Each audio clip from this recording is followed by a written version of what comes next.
অনুরাগের ছোঁয়া ধারাবাহিকের আজকের পর্বে আমরা দেখতে পাবো সূর্যের মেডিকেল ক্যাম্প পরে হৃদয়পুর গ্রামে। মেডিকেল ক্যাম্পে সোনাকে সাথে করে নিয়ে যেতে চায় সূর্য, সেখানেও আপত্তি জানায় মিশকা। সূর্য মিশকাকে বলে, তোর যদি প্রবলেম থাকে তাহলে আমি অন্য ডাক্তার নিয়ে যাচ্ছি। এরপরে মিশকা বলে, না আমার কোনো প্রবলেম নেই। অন্যদিকে দেখা যায় দীপা তার মেয়েকে স্কুলে পাঠানোর জন্য সবকিছু গুছিয়ে দিচ্ছে। হঠাৎই রূপার জন্য নতুন জামা নিয়ে হাজির হয় তার বড় মামা। নতুন জামা পেয়ে খুশি হয়ে যায় রূপা, কিন্তু কালো জামা দেখে পছন্দ হয়নি রূপার। দীপারও হঠাৎ করে মনে পড়ে যায় একসময় কালো বলে লাবণ্য সেনগুপ্ত তাকে অপমান করেছিল। রূপা তার মাকে জিজ্ঞেস করে, মা তুমি কাঁদছিলে কেন? দীপা বলে, তুমি তো এখনই বলছিলে তোমার কালো রং পছন্দ না, তাহলে আমি তো কালো, আমাকে কি তোমার পছন্দ না? রূপা বলে, তুমি তো আমার মা। রূপাকে নিয়ে স্কুলের দিকে যায় তার বড় মামা। হঠাৎই চোখে পড়ে সূর্যের হেলথ ক্যাম্প। রূপা জিজ্ঞেস করে, মামা এটা কি? ছোট্ট রূপাকে তার মামা বলে, এটা হলো হেলথ ক্যাম্প, যারা অসুস্থ তাদের এ জায়গায় চিকিৎসা করা হয়। এখানে সব বড় বড় ডাক্তাররা আসে। মামার মুখে এমন কথা শুনে ছোট্ট রূপা হাজির হয় মেডিকেল ক্যাম্পে। সেখানেই দেখা হয় রূপা ও সোনার। সোনা ঘুরতে বাহিরে চলে যায়। রূপা এসে দাঁড়ায় সূর্যের সামনে এবং সূর্যকে বলে, এই তুমি আমাকে স্টুপিড বলেছিলে কেন? ছোট্ট রূপার দিকে অবাক হয়ে তাকিয়ে থাকে সূর্য। সূর্যের হঠাৎই মনে পড়ে যায় এটা তো সেই মেয়ে যার সাথে সূর্যের রাস্তায় দেখা হয়েছিল। সূর্য ছোট্ট রূপার কথা শুনে হাসতে থাকে। রূপা সূর্যকে বলে, তুমি আবার হাসছো? তুমি স্কুলে পড়োনি?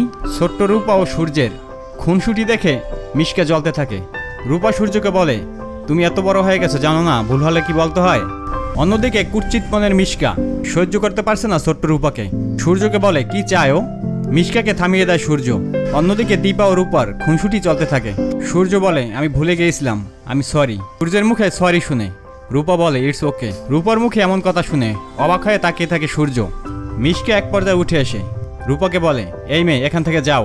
একটা সময় হঠাৎই লোকজন সব হুড়হুড় করে ভিতরে চলে আসছিল। মিশকা তাদের সাথেও খারাপ ব্যবহার করে, কিন্তু ছোট্ট মেয়ে রূপা সবাইকে বুঝিয়ে লাইন করে দাঁড়িয়ে দেয়। এটা দেখে অবাক হয়ে যায় সূর্য।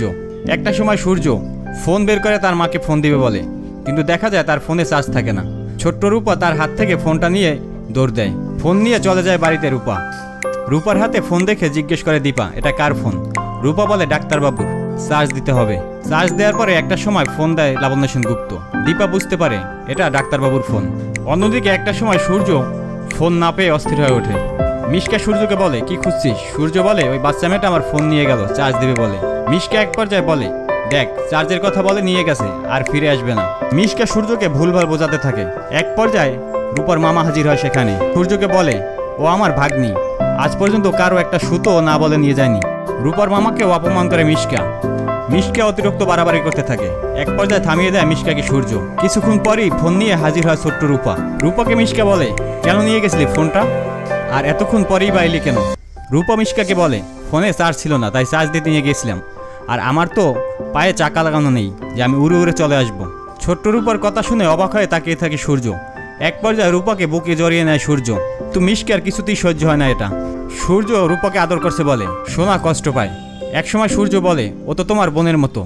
মিশকা সূর্যকে বলে, তুইও সূর্য যা তা, যাকে তাকে ওর বোন বানিয়ে দিলি। সূর্য মিশকাকে বলে, তোর সব ব্যাপারই কথা বলতে হবে। মিশকা সূর্যকে বলে, তুই সবসময় তাকে তাকে মাথা উঠিয়ে ফেলিস। এক পর্যায়ে সূর্য মিশকাকে বলে, আমিও আমার ব্যাপারে যার তার কথা বলা পছন্দ করি না। ছোট্ট রূপাকে ধন্যবাদ জানায় সূর্য। সূর্য রূপাকে জিজ্ঞেস করে, রূপা কি ডাক্তারবাবুকে কিছু বলতে চায়? রূপা বলে, এই ছোট্ট রূপা তোমার কাছে যদি কিছু চায় তুমি দেবে তো ডাক্তারবাবু? মিশকা বলে, আমি জানতাম ও টাকা চাইবে। মিশকার এমন কথা শুনে মনটা খারাপ হয়ে যায় রূপার। সূর্য বলে, আগে শুনি তো রূপা কি চায়। সূর্যকে বলে, আমার মায়ের তো খুব অসুখ, তুমি আমার মাকে সারিয়ে দাও না ডাক্তারবাবু। গ্রামের ডাক্তার বলেছে শহরে কোনো বড় ডাক্তার দেখাতে হবে। ছোট্ট রূপাকে কথা দেয় সূর্য, সব চিকিৎসার ব্যবস্থা করবে সূর্য। তো বন্ধুরা, তোমাদের কি মনে হয় ছোট্ট রূপাকে দেওয়া কথা রাখবে কি সূর্য? কমেন্ট করে জানাও।